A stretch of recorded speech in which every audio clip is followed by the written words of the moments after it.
Madame, Monsieur, bonsoir, bienvenue dans le journal.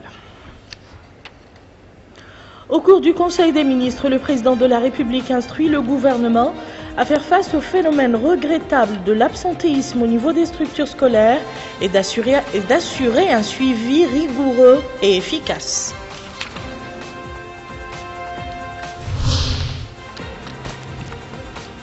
Les partis de la majorité et ceux de l'opposition organisent des conférences de presse pour éclairer l'opinion publique sur les dernières concertations.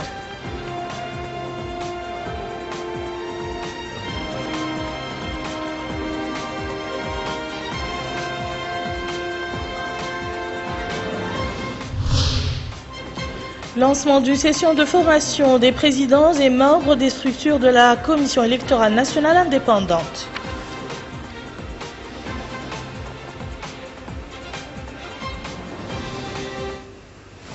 Merci, Madame, Monsieur, de vous joindre à nous. Avant le développement de ces titres, le président de la République, Mohamed El Abdelaziz, a adressé aujourd'hui un message de félicitations à Sa Majesté Letsi III, roi du Lesotho, à l'occasion de la fête nationale de son pays.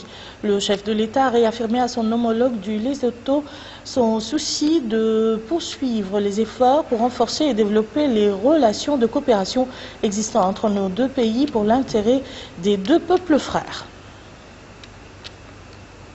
Le Conseil des ministres s'est réuni aujourd'hui sous la présidence de M. Mohamed El Abdelaziz, président de la République. Le Conseil a examiné et approuvé les deux projets de loi suivants. Projet de loi d'orientation relative à la société mauritanienne de l'information. L'émergence de la société de l'information dictée par la révolution numérique dans un contexte de mondialisation appelle à la mise en place de stratégies nationales en vue de créer un cadre propice aux nouvelles technologies de l'information. À cet effet, le présent projet de loi d'orientation vise à définir les principes fondamentaux de la société mauritanienne d'information, son cadre institutionnel, les droits et les devoirs des différents acteurs, les bases du partenariat et des principes de financement ainsi que la prise en compte de l'ordre public et la préservation des bonnes mœurs. Projet de loi relative à la cybercriminalité. Le présent projet de loi met en place un dispositif juridique et réglementaire portant sur les crimes et délits liés au développement des nouvelles technologies de l'information et aux différentes mutations engendrées par ce phénomène, et ce à travers un certain nombre de dispositions juridiques et pénales de nature à protéger les intérêts supérieurs de la nation ainsi que les droits des citoyens. Le Conseil a également examiné et adopté les projets de décret suivants. Projet de décret fixant le rang et la rémunération du président, des membres du comité de régulation et du secrétaire général du centre de régulation de la zone franche de Nouadhibou. Projet de décret portant création, organisation et fonctionnement d'un établissement public à caractère administratif dénommé Centre hospitalier des spécialités de la tête du cou et de l'appareil locomoteur. Le présent projet de décret s'inscrit dans le cadre de la politique visant à faire face aux besoins croissants des populations en matière d'accès à des soins spécialisés et de qualité. Projet de décret portant dissolution du centre neuropsychiatrique CNP. Projet de décret modifiant certaines dispositions du décret numéro 2635 du 7 décembre 2006 modifié, fixant les règles d'organisation et de fonctionnement d'un établissement public dénommé Caisse nationale d'assurance maladie. Le projet de décret modifie certaines dispositions relatives à l'organisation et au fonctionnement de la CNAM en vue d'assurer la représentativité des parties prenantes et l'efficacité des services de cette institution. Projet de décret portant création d'une commission nationale chargée de l'élaboration et du suivi des demandes à soumettre à la commission du plateau continental. Le ministre des Affaires étrangères et de la coopération a présenté une communication relative à la situation internationale. Le ministre de l'Intérieur et de la décentralisation a présenté une communication relative à la situation intérieure. Le ministre de l'Enseignement fondamental a présenté une communication relative à la rentrée scolaire 2013-2014. Le ministre de l'Enseignement secondaire a présenté une communication relative à la rentrée scolaire 2013-2014. Le ministre de l'Enseignement supérieur et de la Recherche scientifique a présenté une communication relative à la rentrée scolaire 2013-2014.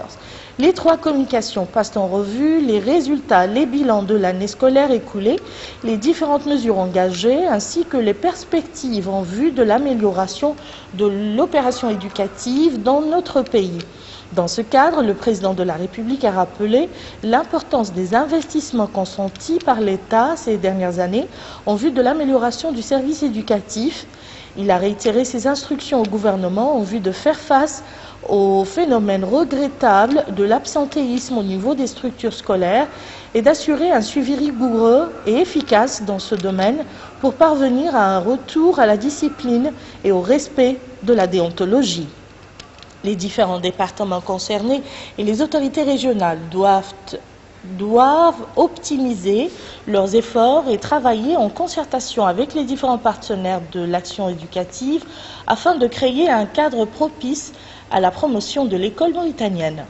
Enfin, le Conseil a pris les mesures individuelles suivantes. Ministère de l'Habitat, de l'Urbanisme et de l'Aménagement du Territoire, Cabinet du ministre, conseiller chargé de l'Habitat, Diko Abdul, précédemment directeur adjoint au même ministère. Inspecteur général, Cheikh Yubba Oulil Abqari, précédemment inspecteur au même ministère. Administration centrale, direction des bâtiments et des équipements publics, directeur adjoint, Mohamed Oulizamel, ingénieur génie civil. Direction de l'urbanisme, directeur adjoint, Mujtaba Oulmohamed Salik, architecte. Direction du contrôle urbain, directeur, Dahid Oulil Qasim, précédemment directeur général adjoint, ISCAN. Directeur adjoint, Li Omar, précédemment cadre au même ministère. Programme de restructuration des quartiers précaires et des regroupements des localités, directeur adjoint, Kone Mohamed, précédemment inspecteur au même ministère. Coordination des délégations régionales, directrice adjointe, Mariam Mintbombo. Établissement public, Société ISCAN, directeur général adjoint, Souleymane Oulbouna Mokhtar, professeur. Les ministres de la Communication et des Relations avec le Parlement et de l'enseignement secondaire ont commenté cet après-midi les projets de loi approuvés par le gouvernement lors de la réunion du Conseil des ministres tenue quelques instants plus tôt. Monsieur Mohamed Yahya Al-Horma, ministre de la Communication et des Relations avec le Parlement, a indiqué que le Conseil a adopté 2 projets de loi, dont une loi d'orientation portant sur la société mauritanienne de l'information visant à tirer profit de la révolution numérique, de pluralisme culturel et à faire face à la cybercriminalité. Quant au second projet de loi, il a trait à l'espace informatique, au cybernétique et aux mécanismes. Le Conseil, ajoute-t-il, a approuvé également la création d'une commission nationale chargée du plateau continental, relevant que l'objectif recherché à travers une telle création est de suivre les demandes des autres États de la région dans le cadre de la convention internationale élaborée à cette fin. Le ministre de la Communication a en outre indiqué que le Conseil a fusionné un certain nombre d'établissements sanitaires dans un seul et restructuré le conseil d'administration de la CNAM. Le Conseil, poursuit-il, a entendu des communications portant sur des questions se rapportant au service et sur des orientations permanentes formulées au sujet de la gestion et de la prise en charge des problèmes des citoyens et les actions en cours visant à faire évacuer les eaux de pluie des zones sinistrées de la capitale afin de trouver une solution définitive à ce problème. Le ministre a noté que le Conseil a évoqué la concertation politique en cours relevant les progrès enregistrés au niveau du recensement administratif à vocation électorale qui est arrivé aujourd'hui à enregistrer 972 490 citoyens. Le ministre de l'Enseignement secondaire, M. Omar Al-Ma'tallah, a quant à lui passé en revue les communications présentées par les ministres concernés par l'enseignement fondamental, secondaire et supérieur. Il a précisé que ces communications ont axé sur les statistiques existantes, les obstacles ainsi que les grandes lignes des politiques axées sur l'équilibre de la carte scolaire, l'amélioration de l'encadrement, le contrôle effectif des enseignants de la part des structures d'encadrement et l'amélioration de l'accès à l'enseignement supérieur et à la recherche scientifique et leur promotion, en plus de l'amélioration des méthodes de gestion et œuvrer à plus d'équité entre les genres. La délégation négociant au nom de la coordination de l'opposition a exprimé au cours d'une conférence de presse tenue ce matin au siège de l'Union des forces du progrès UFP à Nouakchott sa réserve sur certains points soulevés au cours de la dernière concertation qui a eu lieu entre la coordination et la majorité.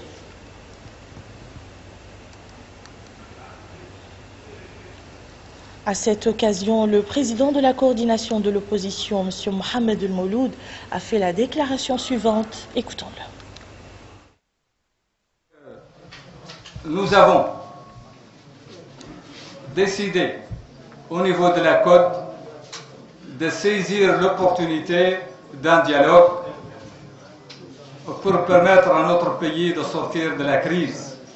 Et dans ce cadre, nous avons été chargés de conduire ces discussions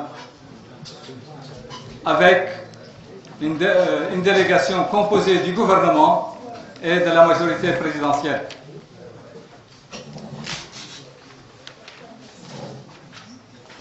Au départ, dans la première réunion, nous avons convenu de l'ordre du jour. Cet ordre du jour que nous avons proposé se décline en 4 thèmes. Le premier thème, ce sont les conditions de préparation des élections. Cela se rapporte pour nous à savoir est-ce que l'enrôlement a atteint un niveau acceptable, et nous avons démontré que si les élections se passaient le 23 novembre, entre 20 et 25% de la population en seront exclus, ce qui est inacceptable. Deuxièmement, cela exige le retrait des cartes d'identité à un niveau acceptable, à peu près 80%. Et vous savez qu'il y a un obstacle, l'obstacle de Milouguia, qui empêche beaucoup de citoyens, nous savons l'importance de la pauvreté chez nous, à pouvoir retirer les cartes d'identité et à s'inscrire. Nous avons également démontré la nécessité d'un audit de la liste électorale, mais aussi un audit du fichier de l'état civil, lesquels audits demandent à leur tour un temps nécessaire qui peut être important. Nous avons aussi soulevé la nécessité d'introduire, de réactiver la mise en œuvre de certaines lois qui étaient jusqu'à présent mises sous le boisseau, particulièrement la loi sur le financement des campagnes électorales et les dispositions légales concernant la corruption électorale. Bien sûr aussi, nous avons contesté le vote militaire, le vote séparé des militaires une journée avant, parce que nous considérons que c'est une porte ouverte à la manipulation du vote des forces armées et de sécurité. Donc, c'est ce premier point par lequel nous avons démontré que les conditions ne sont pas réunies pour organiser les élections le 23 novembre. Nos interlocuteurs devaient nous amener une réponse dans la deuxième séance par rapport à toutes ces questions. Ils ont dit qu'ils ne sont pas encore prêts et nous sommes passés au deuxième point de l'ordre du jour qui était les institutions en charge des élections, qui supervisent les élections, notamment le Conseil constitutionnel, la CENI, mais aussi qui interviennent comme l'Agence de l'État civil et aussi la direction des fichiers électoraux. Nous avons réclamé que sur ces différentes institutions et instances, qu'elles soient confiées à des personnes au-dessus de tout soupçon, et en tout cas qui soient impartiales, qu'on ne peut pas accuser de partialité. Et nous avons également soulevé, dans ce cadre-là, la nécessité de revoir la question de la CENI, parce que nous n'avons jamais été concernés par la CENI, et la nécessité de revoir donc la loi sur la CENI, parce qu'il faut impliquer tous les acteurs politiques. Voilà l'objet de la deuxième séance. La troisième séance a porté sur la neutralité de l'administration et des institutions de l'État. Donc, nous voulons des élections libres, où l'électeur est libre. Et pour cela, il faut prendre des mesures sérieuses pour que l'État soit réellement à une égale distance par rapport à tout le monde. Enfin, à la quatrième séance, c'est-à-dire le mardi soir, ils devaient nous amener leur point de vue sur ce que nous avons déjà dit par rapport à la préparation des élections. Nos interlocuteurs nous ont dit qu'ils ne sont pas encore prêts. Et donc, nous avons abordé le dernier thème qui est la supervision politique. Donc, aujourd'hui, fort de l'expérience, nous voulons que ce sur lequel nous allons être d'accord soit confié à une autorité politique qui va réellement avoir la confiance de tout le monde et qui va mettre en œuvre les accords convenus. Voilà pourquoi nous avons réclamé un gouvernement. Voilà donc le tour d'horizon qui a été fait. C'est un tour d'horizon. Ces réunions et ces discussions, ce sont des discussions préliminaires. Nous sommes à la première étape du dialogue. Et la deuxième étape, ce devait être d'entendre leurs réactions et puis de voir comment matérialiser les points d'accord et comment se rapprocher sur les points de désaccord. C'est ça la deuxième étape qui était envisagée. Le premier vice-président du parti de l'UPR et chef de la délégation de la majorité aux concertations politiques avec la coordination de l'opposition, M. Mohamed Yahya Al-Horma, a répondu à cet après-midi dans une conférence de presse au Palais des Congrès à Nouakchott aux accusations de l'opposition au sujet des points soulevés au cours de ces concertations. Le chef de la délégation a passé en revue les quatre axes de la concertation qui ont englobé l'état civil, l'état d'avancement de l'enrôlement biométrique et le Ravel en particulier. Il a souligné que près de 2 700 000 citoyens ont été enrôlés, que 1 766 000 cartes d'identité ont été tirées, soit 80%, et que 1 400 000 citoyens ont effectué le retrait de leur carte d'identité, contrairement à ce que les frères de l'opposition imaginent. À cette occasion, le premier vice-président du parti de l'UPR, M. Mohamed Yahya Al-Horma, a fait sa déclaration. Écoutons-le.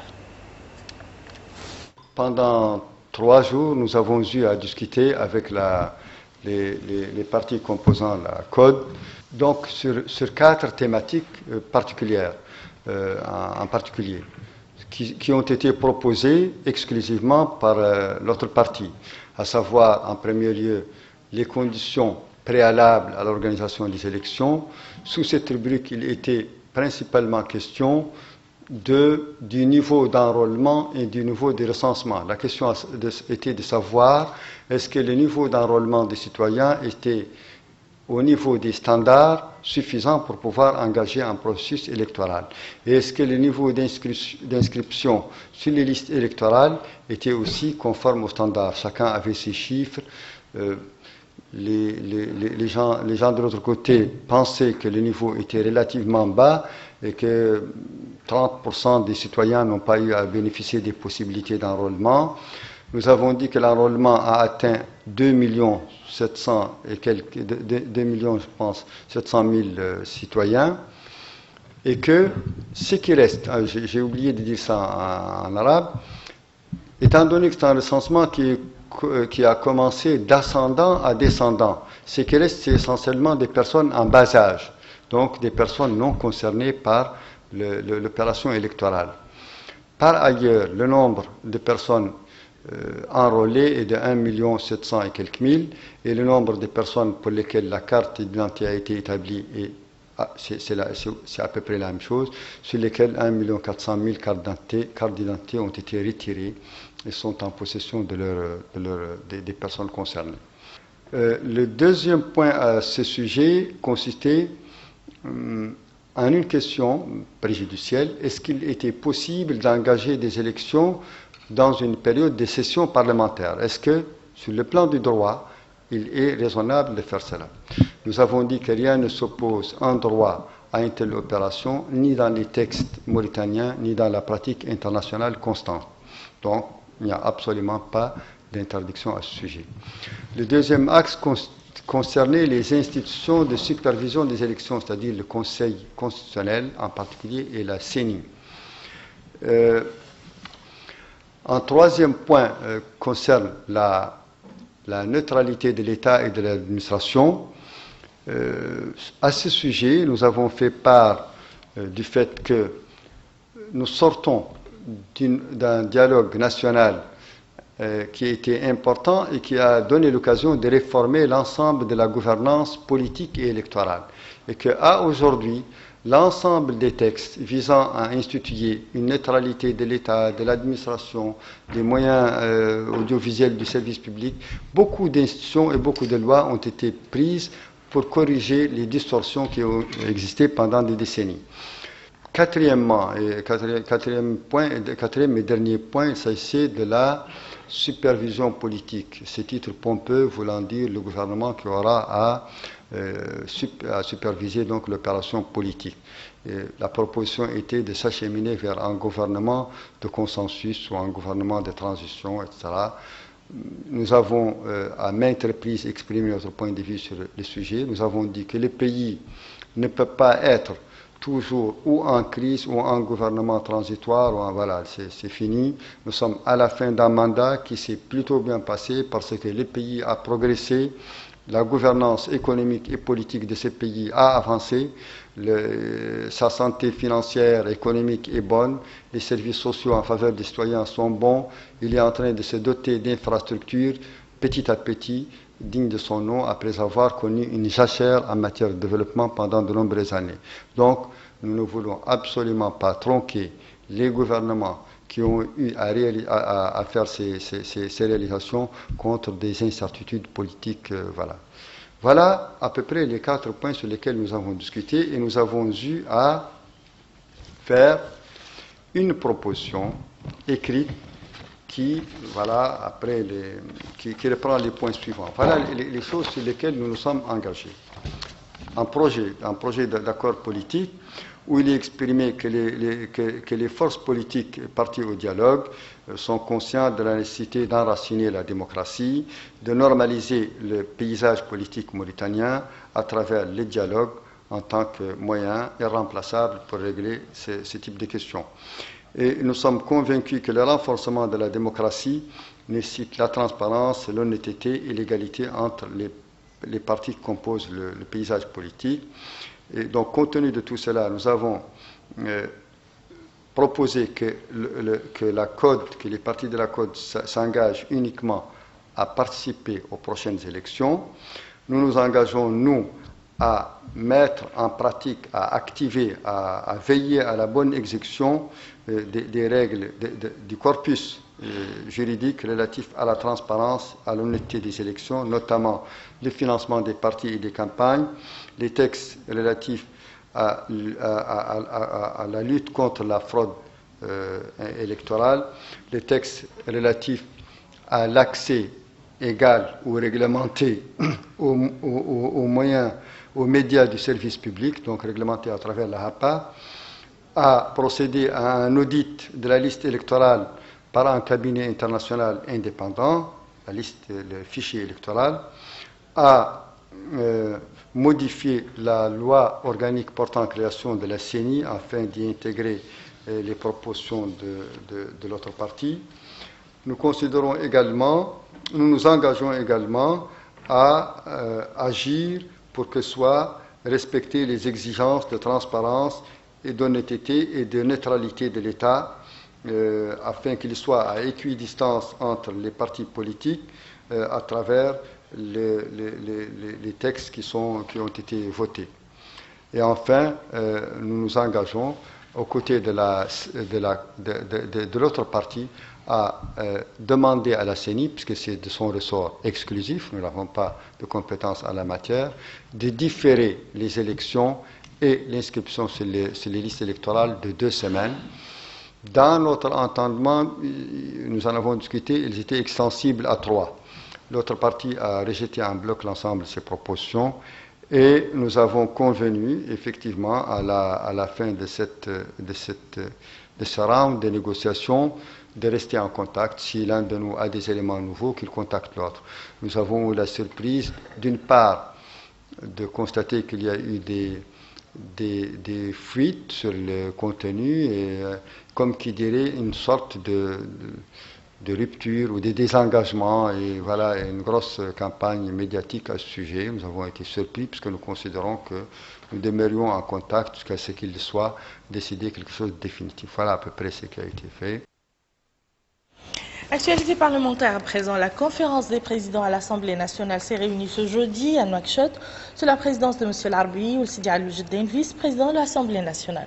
La réunion a été consacrée à la programmation des séances plénières de l'actuelle session et à la définition des projets de loi qui seront débattus à cette occasion. Le gouvernement a été représenté à cette réunion par M. Mohamed Yahya Al-Harma, ministre de la Communication et des Relations avec le Parlement. Le commissaire à la sécurité alimentaire a supervisé cet après-midi une opération de distribution d'une importante quantité de denrées alimentaires, des tentes et des tapis au profit d'environ 6000 familles victimes des dernières pluies dans les Muqata'a del Mina, Sabra, Dar Naïm, Tert et Riyad. Abdrahman Hamad. Au total, 600 familles victimes des inondations dues aux dernières pluies ont profité de ces gestes faits par les commissariats à la sécurité alimentaire. Cette aide se compose de 600 tonnes de produits alimentaires et des quantités de tentes pour soulager la vie des sinistrés. Le lancement de cette opération d'assistance en faveur des citoyens affectés par les pluies à Nouakchott a été l'occasion pour les commissaires à la sécurité alimentaire de préciser que ces aides interviennent en complément des efforts entrepris par les autres départements ministériels, conformément à la volonté du pouvoir public. M. Mohamed El-Mohamed a rappelé les actions déjà prises dans ce domaine, comme l'évacuation des eaux stagnantes et la réfection de tronçons affectés. Selon le responsable, les dernières interventions en faveur des populations victimes des inondations ont été marquées par un niveau de coordination très élevé qui a permis d'agir au moment opportun pour relever ces défis. L'école normale des instituteurs de Nouakchott abrite depuis ce matin une session de formation au profit des présidents et agents de la Commission électorale nationale indépendante. Une session qui se tient dans la perspective des prochaines élections législatives et municipales. Récit de Salem Majbour Salem. La dynamique des préparatifs des prochaines élections législatives et municipales continue, comme l'illustre la tenue de cette session de formation. Une session de formation au profit des responsables et agents de la Commission nationale électorale indépendante CENI. Ils sont près de 400 participants réunis autour de toutes les questions se rapportant aux différents mécanismes d'organisation des élections. Dr Abdullahi Ould Ahmed, président de la Commission nationale électorale indépendante. Comme vous le savez, la Commission régionale et locale en charge de la supervision du Ravel, composés de cadres de la CENI, ont reçu du comité directeur mandat d'assurer provisoirement la mission qui vous est dévolue. À ce titre, elles ont notamment été chargées de la réception des dossiers de candidature aux prochaines élections législatives et municipales, et ce, après prestation de serment devant les tribunaux compétents en application de la réglementation en vigueur. Les participants à la présente session de formation de la Commission électorale nationale indépendante représentent toutes les antennes de la CENI à travers l'ensemble du territoire national. Nouakchott abrite ce jeudi aussi la cérémonie de lancement des travaux de l'atelier de restitution de l'étude sur les statistiques et le lancement de l'évaluation actuarielle de la Caisse nationale de sécurité sociale en Mauritanie. L'atelier vise à appuyer les fonctions actuarielles de la Caisse en sa qualité d'axe fondamental de garantie d'un plan d'action du département de la sécurité sociale. Retour toujours à Salim Mejboul. Moderniser la gestion de la production statistique de la Caisse nationale de sécurité sociale, c'est l'objectif de l'étude dont la restitution sert de matière à débat au cours de ces séminaires. Une étude qui fait un état de lieu de la production et analyse des statistiques de la Caisse nationale de sécurité sociale et fait ressortir des propositions allant dans le sens de l'enracinement de cet aspect de la sécurité sociale. Le séminaire est organisé par la Caisse nationale de sécurité sociale en collaboration avec le Bureau international du travail, le BIT, et le ministère de la fonction publique, de l'emploi et de la modernisation de l'administration. Le secrétaire général du ministère, Dr Mohamed Oulchirif Ahmed, a situé les enjeux de la rencontre et institué des thèmes débattus, des thèmes portant sur la recherche de voies et moyens de nature à améliorer les prestations de la Caisse nationale de sécurité sociale conformément de la politique du gouvernement à la lumière des orientations du président de la République. Le directeur général de la Caisse nationale de sécurité sociale, Mohamed Ali Oueldedou, abondera dans le même sens. Mohamed Ali Oueldedou a remercié à cette occasion l'expert national qui a produit le document et le Bureau international du travail pour son soutien. Un soutien réitéré à l'ouverture des travaux par le point focal du BIT, Sidi Mohamed Ouelcheikh.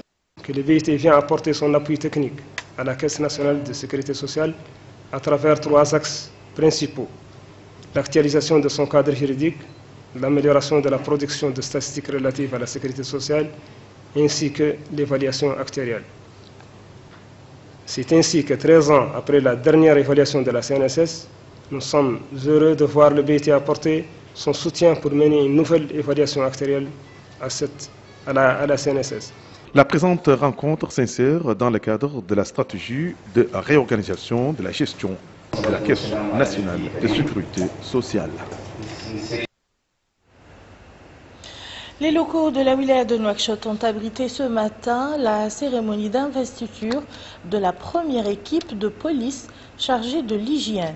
L'objectif de cette équipe est de sensibiliser les citoyens sur la nécessité d'adopter des comportements civiques afin de préserver la santé publique. Abdelrahman Hamad. L'hygiène publique représente un défi majeur et une préoccupation persistante pour les autorités publiques qui optent pour trouver des solutions idoines pour relever ces défis dans le but d'améliorer le niveau de la santé publique. Dans ce contexte s'inscrit cette cérémonie d'installation de la première promotion de la police d'hygiène relevant de la direction régionale de l'action sanitaire au ministère de la Santé. Au niveau de la wilaya de Nouakchott et par arrêté 2372 du 12 décembre 2012, une brigade de la police d'hygiène a été créée dans chacune des 9 Moukata. Les éléments de cette brigade ont droit à l'uniforme et à la carte professionnelle. Ils prêtent serment. Ils ont les attributions suivantes. Effectuer des visites extra- et intra-domiciliaires en vue de contrôler la salubrité des habitations, les conditions de stockage des eaux de consommation, les dispositifs d'assainissement et les voiries. Les éléments de ces brigades sont chargés de vulgariser et d'appliquer les dispositions de la loi portant code d'hygiène publique. Cette police va travailler au niveau des 9 Moukata en étroite collaboration avec les hakems et les maires. Son but principal, c'est de sensibiliser la population sur les dangers que représente la mauvaise hygiène au niveau de certaines places publiques, les marchés, les restaurants, etc. Et j'espère qu'avec l'appui de la population, des marchands, des restaurateurs, des entrepreneurs, qu'on va venir à bout de cette problématique qui est vraiment posée au niveau de Nouakchott, particulièrement en cette période d'hivernage où il y a encore un danger à cause des dernières inondations de Nouakchott.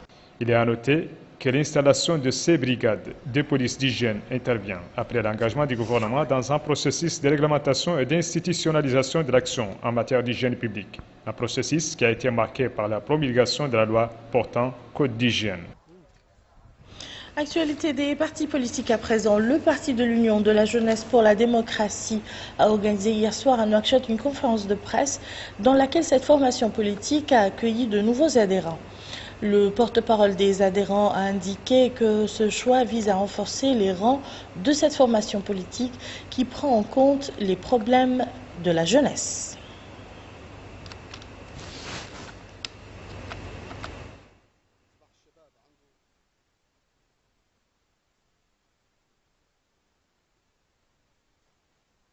La Cour pénale internationale a annoncé mercredi l'émission d'un mandat d'arrêt contre un Kényan soupçonné d'avoir soudoyé ou tenté de soudoyer 3 témoins de l'accusation cités au procès du vice-président kényan William Ruto, poursuivi pour crime contre l'humanité. Emina Abdelaziz. La Cour pénale internationale, accusée par l'Union africaine de chasser des dirigeants africains et d'ignorer les atrocités commises ailleurs, n'a pas dit son dernier mot. Mercredi, la procureure Fatou Bensouda a annoncé qu'un mandat d'arrêt a été mis contre un Kenyan accusé d'avoir soudoyé 3 témoins cités au procès de William Ruto qui a repris hier. Le vice-président kenyan, accueilli par des membres de son parlement, est arrivé à La Haye visiblement confiant.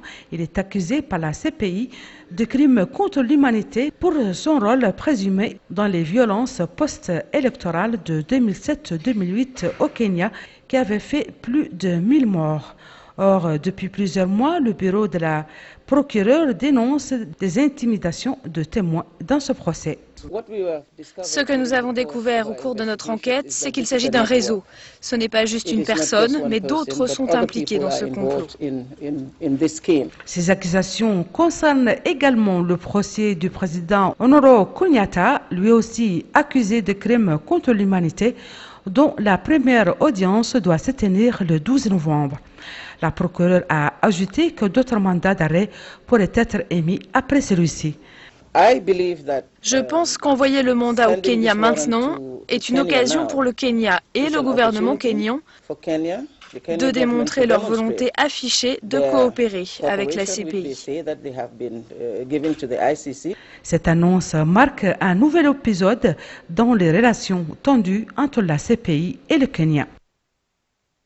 En Italie, le chef du gouvernement italien Enrico Letta est sorti renforcé du vote de confiance hier, mais avec une majorité à géométrie variable qui dépendra de l'ampleur des divisions au sein du parti de Silvio Berlusconi.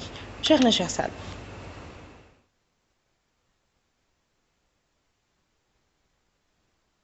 La capitulation du Cavaliere à la une de la presse italienne. Face à la fronde interne dans son camp, Silvio Berlusconi a renoncé in extremis à faire tomber le gouvernement d'Enrico Letta, avec lequel il avait rompu le week-end dernier, en ordonnant à 5 ministres de son parti de démissionner. Au Sénat, un vote de confiance à l'exécutif a été approuvé à une écrasante majorité de 235 voix et seulement 70 votes contre, ce qui ne signifie pas que le président du Conseil aura une telle latitude pour gouverner. Fin du journal, madame, monsieur, tout de suite le rappel des titres.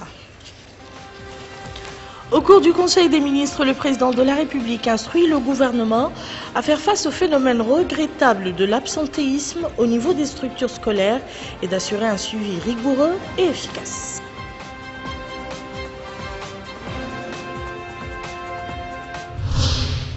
Les partis de la majorité et ceux de l'opposition organisent des conférences de presse pour éclairer l'opinion publique sur les dernières concertations.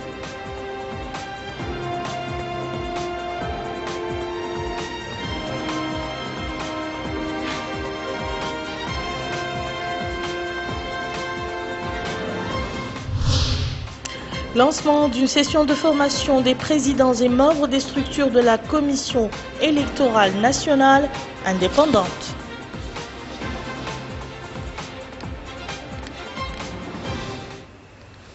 Merci, Madame, Monsieur, de nous avoir suivis. Je vous souhaite un excellent week-end et à très bientôt, Inch'Allah.